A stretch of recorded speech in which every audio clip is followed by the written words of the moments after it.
financial literacy to me is absolutely critical for an organization. We know that a large portion of our populace is not going to experience any form of financial training, financial literacy training, and it is important that companies just step up a little from that perspective. We're not saying you need to take over the whole financial literacy, teach them about, finance 101, not at all.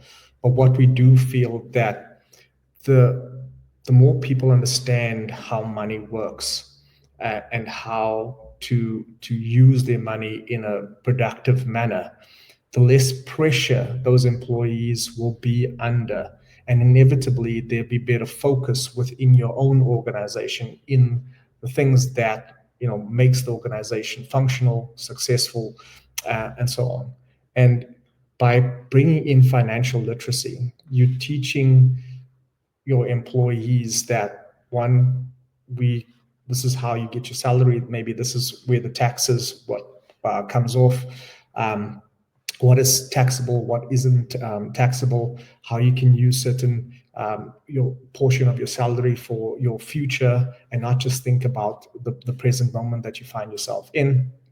When it comes to increases, a lot of employees, would get an increase year in, potentially covering inflation, thinking about using the increase to invest in their future.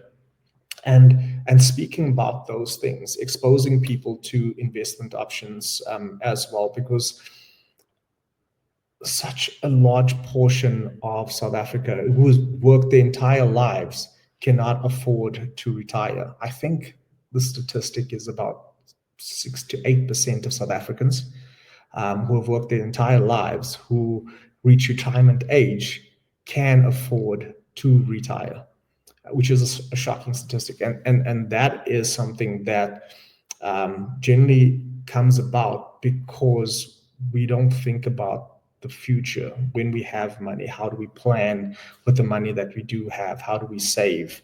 We're not a culture of saving, we a culture of spending. And it is sometimes not due to the fact that we just love spending. It's just that societal pressures puts us in situations where we think that this is the right thing to do. And sometimes, because we're only thinking in the moment, we forget that there is a tomorrow, there is another tomorrow, and there is another tomorrow. And when we don't think that way, inevitably we need to borrow to make certain that we survive the tomorrow. And for all companies, I hope that, if anyone does hear this message, that you think about those things as well, because the more we give to our employees, inevitably it comes back tenfold, where the employee gives more back because they feel that this institution actually cares about them, and they give more of themselves at the end of the day. And it's not just I'm clocking in, I'm clocking out so that we can just make certain that I put my hours in, but actually I'm clocking in because I want to make a difference today. And that's something that we as leaders in our organization need to strive for, to make certain that, we put their messaging out there, make them understand, because for many, that's just not the case.